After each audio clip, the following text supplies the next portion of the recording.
कैसे हैं आप सब लोग। आई होप आप बिल्कुल ठीक होंगे और घर पर ही होंगे। आज हम क्लास 9 का जो चैप्टर नंबर 1 है उसको आगे कंटिन्यू करेंगे। उसका पार्ट 1 और पार्ट 2 ऑलरेडी अपलोड हो चुका है। उसका लिंक भी मैं आपको डिस्क्रिप्शन बॉक्स में दे दूंगी। अगर आप लोगों ने अभी तक वो नहीं देखा है तो आप प्लीज चैनल पर जाइए और उसे देखिए, ठीक है। और वीडियोस को लाइक एंड शेयर करें। मैं इस चैनल पर और भी क्लासेस की वीडियोस अपलोड कर रही हूँ, तो आप जाइए उसे लाइक एंड शेयर करें, ठीक है। अभी तक बेटा हम लोग पढ़ चुके हैं कि मैटर क्या होता है, ठीक है। Matter is made up of particles. Matter जो होता है वो पार्टिकल से मिलकर बना होता है। तो कैरेक्टरिस्टिक्स क्या होती है, ठीक है, कि पार्टिकल से मिलकर बना होता है।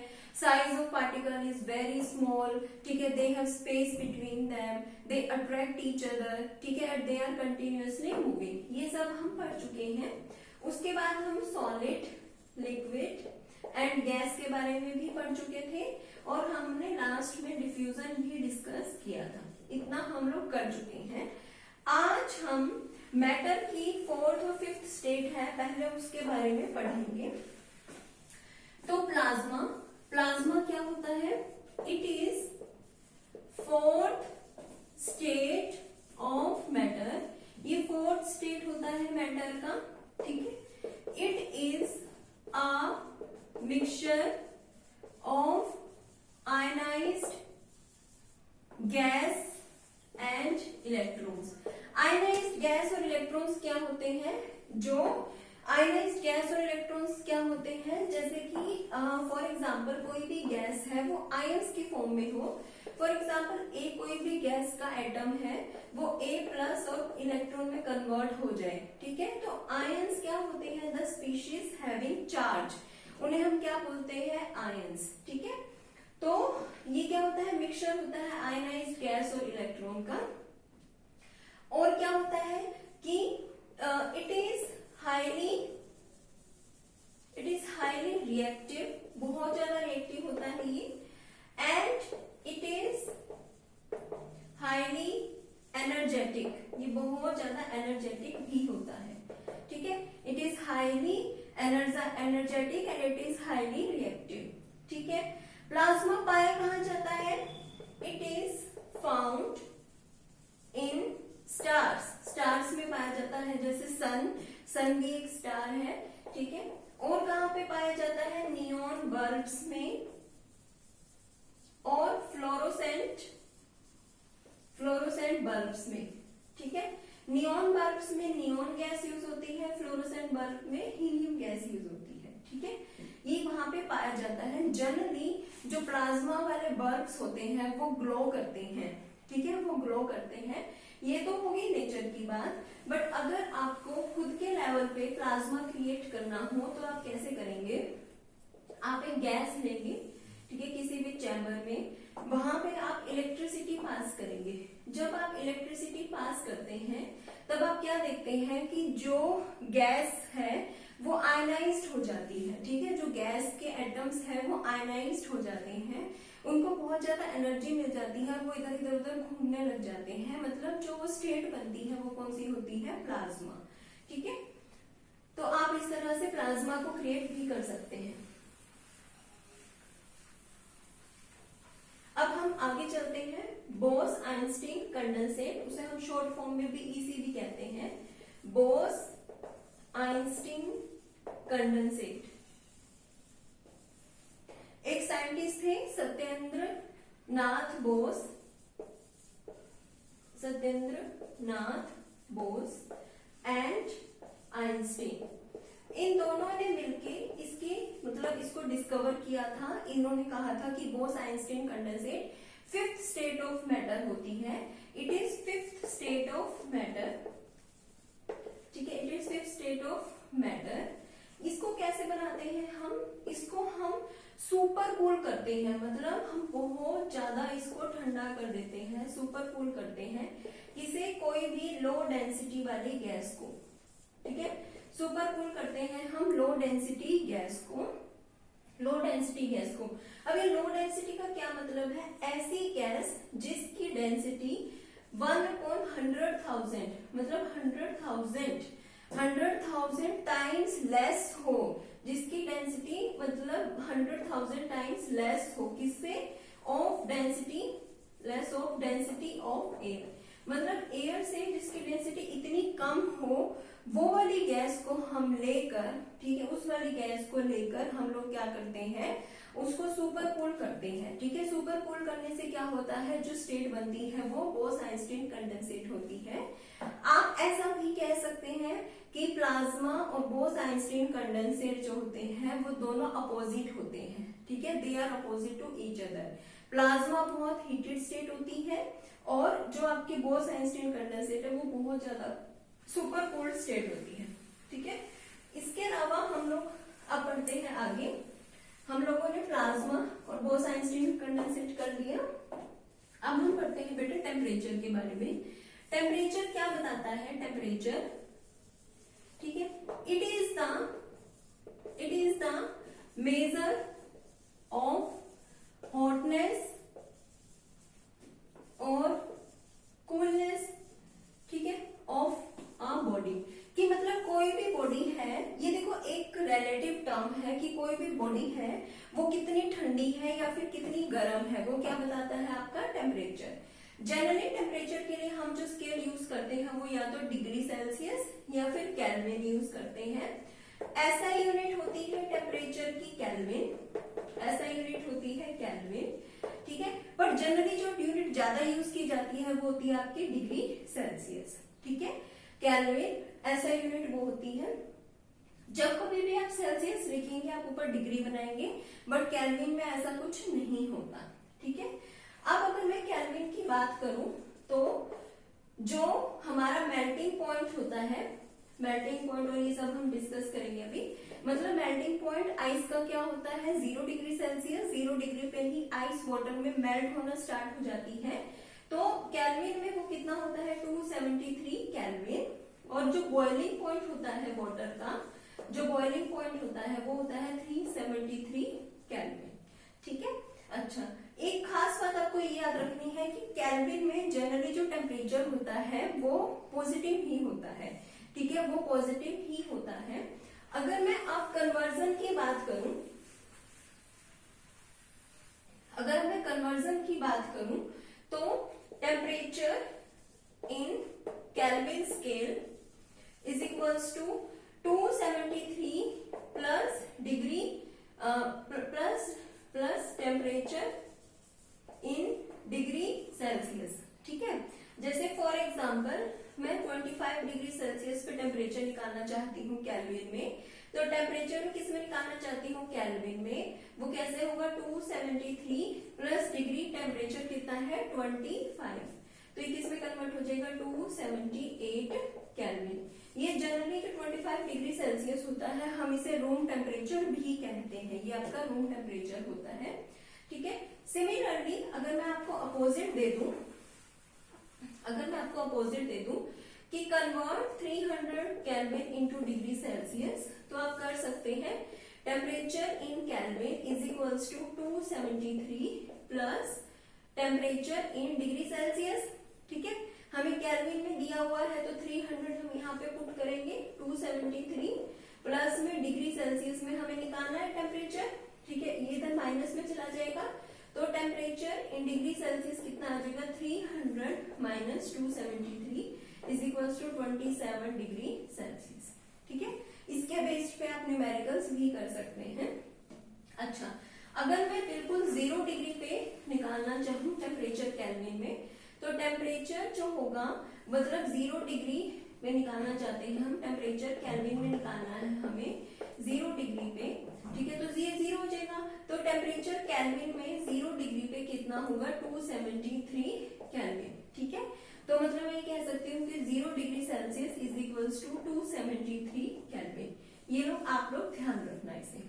ठीक है, इसके बेस पे थोड़े बहुत न्यूमेरिकल्स आ सकते हैं। अच्छा, आप लोग कमेंट सेक्शन में बताएंगे, जो भी ये वीडियो देखेगा वो कमेंट सेक्शन में बताएगा कि आपका नॉर्मल बॉडी टेम्परेचर कितना होता है डिग्री सेल्सियस में। डिग्री सेल्सियस में आपका नॉर्मल बॉडी टेम्परेचर कितना होता है, आप इसे कमेंट सेक्शन में लिखेंगे। ठीक है, टेम्परेचर हम लोग पढ़ चुके हैं। ठीक है, अब बेटा हम पढ़ते हैं चेंज इन स्टेट के बारे में। देखो, सॉलिड, लिक्विड एंड गैस, ठीक है, 3 स्टेट होती है बेसिकली, ठीक है। तो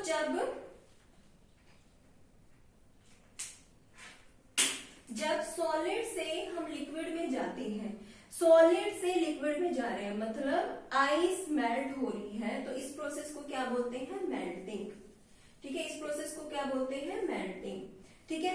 जब आप लिक्विड से गैस में जाते हो, मतलब कि लिक्विड है, वाटर है, वो गैस में जा रहा है, आप उसे बॉयल कर रहे हो, तो उस प्रोसेस को क्या बोलते हैं हम? बॉइलिंग, ठीक है। गैस और सॉलिड वाला बाद में बताती हूँ एक बार आपको। अब जब आप गैस से लिक्विड में आ रहे हो, ठीक है, वेपर्स होते हैं, उनको आप लिक्विड स्टेट में कन्वर्ट कर रहे हो, तो हम क्या बोलते हैं? क्या प्रोसेस हुई? Condensation, condensation. और जब लिक्विड, जब हम उसको क्या कर रहे हैं? सॉलिड में कन्वर्ट कर रहे हैं, तो इस प्रोसेस को क्या बोलते हैं हम? फ्रीजिंग, ठीक है। क्या बोलते हैं? फ्रीजिंग। क्या बोलते हैं इस प्रोसेस को? फ्रीजिंग, ठीक है। अच्छा, अब नेक्स्ट है आपका सॉलिड से गैस। सॉलिड से गैस में डायरेक्ट कन्वर्ट किया आप लोगों ने, अगर सॉलिड से गैस में आपने डायरेक्ट कन्वर्ट किया, तो उन दोनों प्रोसेस को ही हम क्या बोलते हैं? सब्लिमेशन। क्या बोलते हैं? सब्लिमेशन। दोनों ही, चाहे सॉलिड से गैस में गए, चाहे गैस से सॉलिड में है, ठीक है, इसे क्या बोलते हैं? सब्लिमेशन। मैं एक एक करके सारा डिस्कस भी करूंगी, पर आपको हमेशा के लिए ये जो ट्रायंगल है इसको याद रखना है, ठीक है। अब हम पढ़ते हैं सबसे पहले, अब हम पढ़ेंगे बेटा मेल्टिंग, ठीक है। मेल्टिंग क्या प्रोसेस होती है? आप ऐसे याद रखना, आइस मेल्ट हो जाती है, आपकी आइसक्रीम मेल्ट हो जाती है, तो मतलब सॉलिड जब डायरेक्ट कन्वर्ट होता है लिक्विड में, ठीक है, इस प्रोसेस को क्या बोलते हैं हम? मेल्टिंग, ठीक है। और जिस टेम्परेचर पे वो कोई भी सब्सटेंस जो होता है वो मेल्ट होता है, जिस टेम्परेचर पे वो सब्सटेंस मेल्ट होता है, उसे हम क्या बोलते हैं? मेल्टिंग पॉइंट, ठीक है, मेल्टिंग पॉइंट। वाटर के लिए कितना होता है? वो 0 डिग्री सेल्सियस। वाटर के लिए कितना होता है? 0 डिग्री सेल्सियस, ठीक है। अच्छा, अब मेल्टिंग में बेसिकली हो क्या रहा है, अब हम थोड़ा सा समझते हैं। मान लो ये सॉलिड के पार्टिकल्स बिल्कुल पास पास, आपने उन्हें हल्की सी हीट दी, ठीक है। हीट देते ही अब पार्टिकल्स के पास एनर्जी आ गई, ठीक है, उनके पास अपने हीट दी, उनको मोशन करने के लिए एनर्जी आ गई। मतलब फॉर एग्जांपल ये सॉलिड का पार्टिकल है, तो इस तरह से वो वाइब्रेट कर सकता है, तो वो वाइब्रेट करेंगे, वाइब्रेट करके उनके बीच में डिस्टेंस इतना बढ़ जाएगा कि वो किस में कन्वर्ट हो जाएंगे? लिक्विड में। आपको बेसिकली क्या करना है, इन दोनों के बीच की अट्रैक्शन को अगर कम करना है तो आपको हीट देनी पड़ेगी, ठीक है, आपको हीट देनी पड़ेगी। तो टेम्परेचर का इफेक्ट पढ़ रहे हैं हम ये, कि टेम्परेचर देते ही सॉलिड जो होता है वो किस में कन्वर्ट हो जाएगा? लिक्विड में, ठीक है। अब हम पढ़ते हैं आगे। अब हम पढ़ेंगे बेटा पहले बॉइलिंग। बॉइलिंग, बॉइलिंग को आप वेपराइजेशन भी कह सकते हैं। वेपराइजेशन, वेपराइजेशन मीन्स वेपर्स का फॉर्म होना। इसमें क्या होता है? लिक्विड जो होते हैं वो डायरेक्टली कन्वर्ट हो जाते हैं गैस में, ठीक है। लिक्विड जो होते हैं वो डायरेक्टली कन्वर्ट हो जाते हैं गैस में, ठीक है। अच्छा, अब ऐसा पॉइंट जब लिक्विड कन्वर्ट होता है गैस में, उस पॉइंट को हम क्या बोलते हैं? Boiling point. क्या बोलते हैं? Boiling point. For example, liquid के जो पार्टिकल्स हैं वो ऑलरेडी थोड़ी दूर दूर होते हैं, ठीक है, आपने उन्हें हीट कर दिया, ठीक है, आपने उन्हें एनर्जी दे दी, तो वो क्या होगा? और दूर दूर चले जाएंगे, ठीक है, वो क्या होंगे? और दूर दूर चले जाएंगे, ठीक है। तो लिक्विड से जब गैस में कन्वर्ट होते हैं तो उस प्रोसेस को क्या बोलते हैं? बॉइलिंग। अब मैं आपके साथ एक छोटा सा एक्सपेरिमेंट करते हैं हम। क्या एक्सपेरिमेंट है? देखिए, मैंने यहाँ पे ट्राइपॉड लगाया, ठीक है, ट्राइपॉड आपके स्कूल में अवेलेबल होता है। ऊपर मैंने वायर बोर्ड लगा दी, ठीक है। वायर बोर्ड लगाने के बाद मैंने क्या किया? एक बीकर रखा, उसमें वाटर लिया, ठीक है। वाटर नहीं लिया, सबसे पहले मैंने आइस ले ली, ठीक है, आइस ले ली, समझ आ गया आपको? आइस ले ली हमने, जो 0 डिग्री सेल्सियस पे थी, ठीक है, 0 डिग्री सेल्सियस पे थी, बिल्कुल ठंडी थी वो। मैंने यहाँ पे टेम्परेचर थर्मोमीटर लगाया हुआ है, ठीक है, उसको हमने स्टैंड से मतलब कवर कर रखा है कि यहाँ पे स्टैंड लगा दिया, ठीक है, स्टैंड लगा दिया। चलिए अब क्या होगा, मैं इसको हीट कर रही हूँ, यहाँ पे मैं हीट कर रही हूँ। तो जैसे मैं हीट करती हूँ ना, तो मैं कंटिन्यूअसली अपने थर्मोमीटर को क्या कर रही हूँ, ऑब्जर्व कर रही हूँ। तो कंटिन्यूअसली कुछ समय के लिए जो आपका टेम्परेचर है वो 0 डिग्री सेल्सियस पे ही रहता है। मतलब आपकी आइस जो थी, जो 0 डिग्री सेल्सियस पे थी। आप प्लीज इस कंसेप्ट को अच्छे से समझिएगा, बहुत बच्चों को इसमें कंफ्यूजन आती है।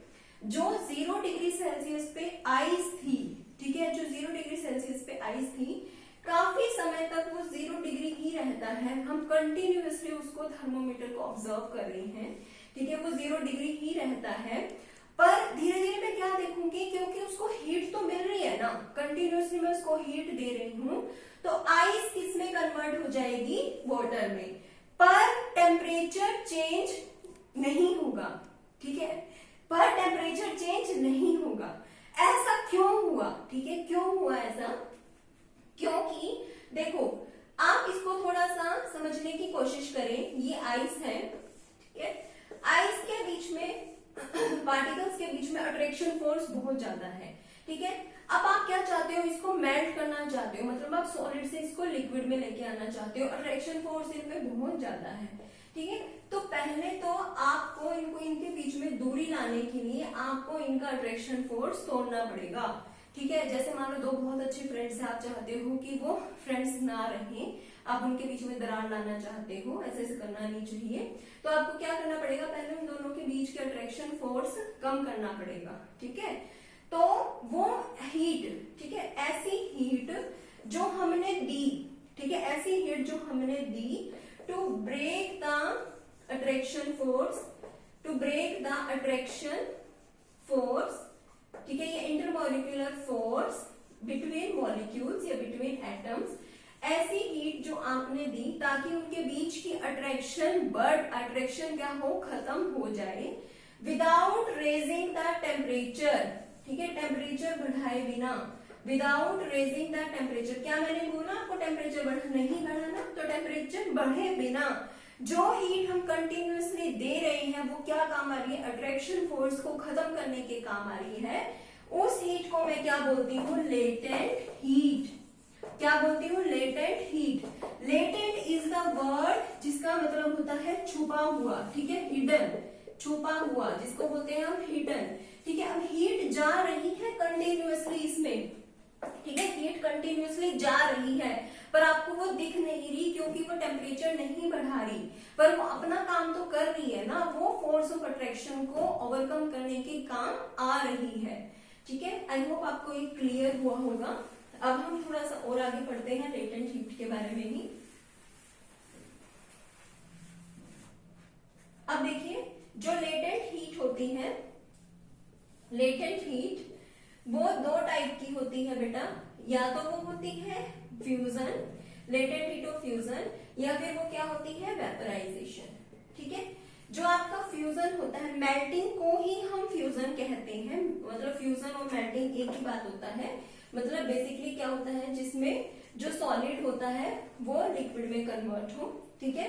वेपराइजेशन क्या होता है, लिक्विड जो होता है वो गैस में कन्वर्ट हो, ठीक है।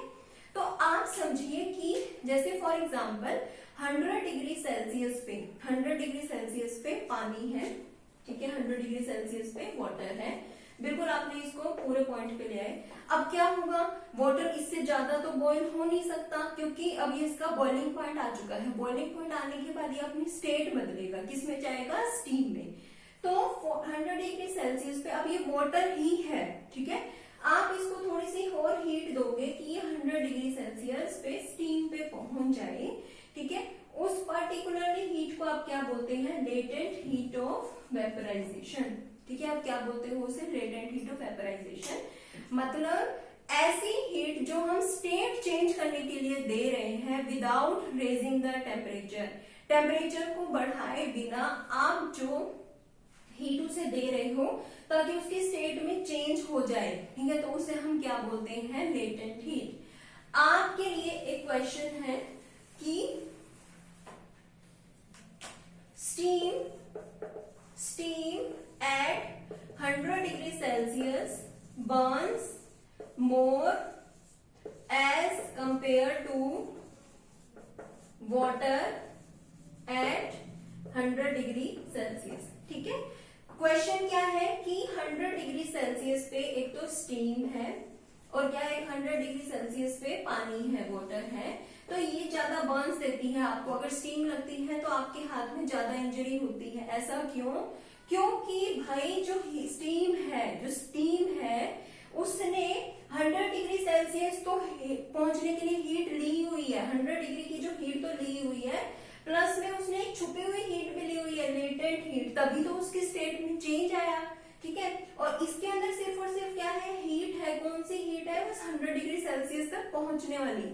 इसने वो छुपी हुई हीट नहीं ली। फॉर एग्जाम्पल आप ऐसे समझिए, मान लो 100 डिग्री सेल्सियस तक पहुंचने में आपको 500 जूल एनर्जी देनी पड़ी। ठीक है, joule is the unit of energy, और दोनों में ही देनी पड़ी है तो ठीक है 500 जूल। पर इसको आपने इसकी स्टेट भी चेंज की है तो इसने 200 जूल एनर्जी और ले ली, तो इसके पास टोटल एनर्जी क्या है 700 जूल। तो जब ये पर्सन को अटैक करेगी स्टीम तो क्या देगी 700 जूल देगी, पर वाटर कितना देगा? सिर्फ और सिर्फ 500 जूल। ठीक है, आई होप आपको ये क्लियर हुआ होगा। अगर आपको इसमें थोड़ा भी डाउट है तो आप कमेंट सेक्शन में लिख देना। ठीक है, लेटेंट हीट आपको क्लियर हो गया, ये बहुत इंपॉर्टेंट टॉपिक है। ठीक है, आप अपनी बुक में से भी पढ़ लेना इसको। चलिए, अब बेटा हम मेल्टिंग कर चुके हैं, बॉइलिंग कर चुके हैं, अब मैं आपको पढ़ाती हूँ फ्रीजिंग। जब लिक्विड जो होता है उसको आप सॉलिड में कन्वर्ट करते हो, उस प्रोसेस को हम क्या बोलते हैं? फ्रीजिंग। जैसे आइस को हम फ्रीज कर लेते हैं फ्रीजर में रख के, मतलब कि लिक्विड के पार्टिकल्स थोड़े दूर दूर होते हैं। ठीक है, आप उन्हें उनका टेम्परेचर कम कर रहे हो। देखो, टेम्परेचर बढ़ाओगे तो सॉलिड वाला लिक्विड में जाएगा, लिक्विड वाला गैस में जाएगा। अब टेम्परेचर कम करोगे तो गैस वाला लिक्विड में आएगा, लिक्विड वाला सॉलिड में आएगा। ठीक है, तो आपने इसको फ्रीजर में रख दिया, टेम्परेचर आप घटा रहे हो तो इसके पार्टिकल्स बिल्कुल साथ साथ आ जाएंगे, इनको ठंड लगेगी। ठीक है, तो क्या होगा कि लिक्विड किस में कन्वर्ट हो गया? सॉलिड में। इस प्रोसेस को क्या बोलते हैं इसको हम क्या बोलते हैं? फ्रीजिंग। क्या बोलते हैं? फ्रीजिंग। ठीक है, अब बेटा जब गैस फ्रीजिंग हो गया, जब गैस किस में कन्वर्ट हो? आपकी लिक्विड में। ठीक है, तो इसे हम क्या बोलते हैं? कंडेंसेशन। क्या बोलते हैं? कंडेंसेशन। देखिए सुनिए, जैसे गैस के मॉलिक्यूल्स तो बहुत दूर दूर होते हैं। ठीक है, इनको आप पास ले आए, लिक्विड स्टेट में कन्वर्ट कर लिया आपने, तो इस प्रोसेस को क्या बोलते हैं हम? कंडेंसेशन। देखो क्या होता है, जैसे फॉर एग्जाम्पल आप पानी को बॉयल कर रहे हैं। ठीक है, पानी को बॉयल करते हुए आपने ऊपर प्लेट रख दी उसके, तो जब आप प्लेट को उठाकर देखोगे तो आप क्या देखोगे? ड्रॉप्स जो होंगी वो प्लेट के साथ लग जाएंगी। ठीक है, तो इसमें क्या हुआ कि स्टीम जो गैस की फॉर्म है वो किस में कन्वर्ट हो गई? लिक्विड में। ठीक है, किस में कन्वर्ट होगी? आपके लिक्विड में। ठीक है, तो इस प्रोसेस को हम क्या बोलते हैं? कंडेंसेशन। चलिए, अब लास्ट टॉपिक है, लेटेंट हीट भी हम कर चुके हैं। लास्ट टॉपिक है बेटा सब्लिमेशन। ठीक है, सब्लिमेशन। देखो, सब्लिमेशन क्या होता है? जिसमें सॉलिड डायरेक्टली कन्वर्ट हो जाए गैस में। ठीक है, अब ये कैसे होगा? आप लोगों ने जब कभी भी आपके घर में पूजा होती होगी, आपने कपूर देखा होगा। ठीक है, कैम्फर, वो क्या होता है? आप उसको, सॉलिड होता है वो, ठीक है, सॉलिड की फॉर्म में होता है। आप जैसे उसको हीट करते हो वो लिक्विड में नहीं कन्वर्ट होता, वो सीधा वेपर्स में कन्वर्ट हो जाता है। वो किस में कन्वर्ट हो जाता है? गैस में। तो किसका एग्जांपल दिया मैंने आपको? कैम्फर का, या फिर नेफ्थलीन बॉल्स। नेफ्थलीन बॉल्स क्या होती हैं?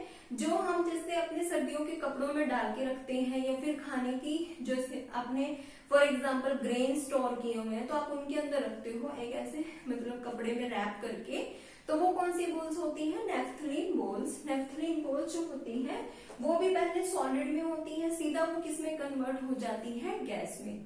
सिमिलरली अमोनियम क्लोराइड एक सब्सटेंस होता है, उसको मैं आपको एक एक्सपेरिमेंट बताती हूँ। फॉर एग्जाम्पल आपने वही सेम ट्राइपॉड लिया। ठीक है, अब आपने क्या किया? एक वॉच ग्लास ले ली, इसके अंदर आपने अमोनियम क्लोराइड या इसके क्रिस्टल्स होते हैं, आपने इसको हीट करने की कोशिश की। अब इसको हीट कर रहे हो, आपने ऊपर करके एक फनल देखी होगी, आपने फनल को आपने उल्टा करके रख दिया यहाँ पे, ठीक है, और ऊपर से कॉटन प्लग से इसको मतलब बिल्कुल बंद कर दिया, ठीक है। ये क्या है आपके पास अमोनियम क्लोराइड, अमोनियम क्लोराइड। जब आप इसे हीट कर रहे हो तब आप क्या देखोगे कि जो सॉलिड अमोनियम क्लोराइड था वो सीधा किस में कन्वर्ट हो जाएगा, वेपर में, और वो यहाँ पे आके इकट्ठा हो जाएगा, ठीक है, क्योंकि यहाँ पे टेम्परेचर कम है। अब सॉलिड के पास, अब सॉलिड से ये वेपर में बना, ठीक है, वेपर में बना, अब इसके पास कोई और ऑप्शन नहीं है, ये दो ही स्टेट ले सकता है, या तो सॉलिड या फिर वेपर। अब वेपर है, यहाँ पे टेम्परेचर कम है, बाहर ये जा नहीं सकते, तो ये यहाँ पे ही सॉलिड की फॉर्म में इकट्ठा होने लग जाएगा, ठीक है। तो आप इस एक्सपेरिमेंट से देख सकते हैं, ठीक है। ड्राई आइस भी एक इसका एग्जाम्पल है, ठीक है। जैसे फॉर एग्जाम्पल कोई कंसर्न, ये जो जैसे कोई शो वगैरह होते हैं, म्यूजिकल शो होते हैं, तो वहां पे ऐसे पूरा मतलब जो सजावट के लिए की जाती है, ठीक है, वो जो ड्राई आइस वहां पे यूज की जाती है, वो भी किसका एग्जाम्पल है, सब्लिमेशन का, ठीक है। आई होप आपको ये अच्छा लगा होगा। आज हमने ऑलमोस्ट टॉपिक कवर कर लिए हैं। इस क्लास की एक और वीडियो आएगी, एक और इस चैप्टर की एक और वीडियो आएगी, उसमें आपका चैप्टर बिल्कुल खत्म हो जाएगा। आई होप आपको ये अच्छा लगा हो। आपको अच्छा लगा तो आप इसे लाइक करें, शेयर करें एंड सब्सक्राइब करें चैनल को। Thank you.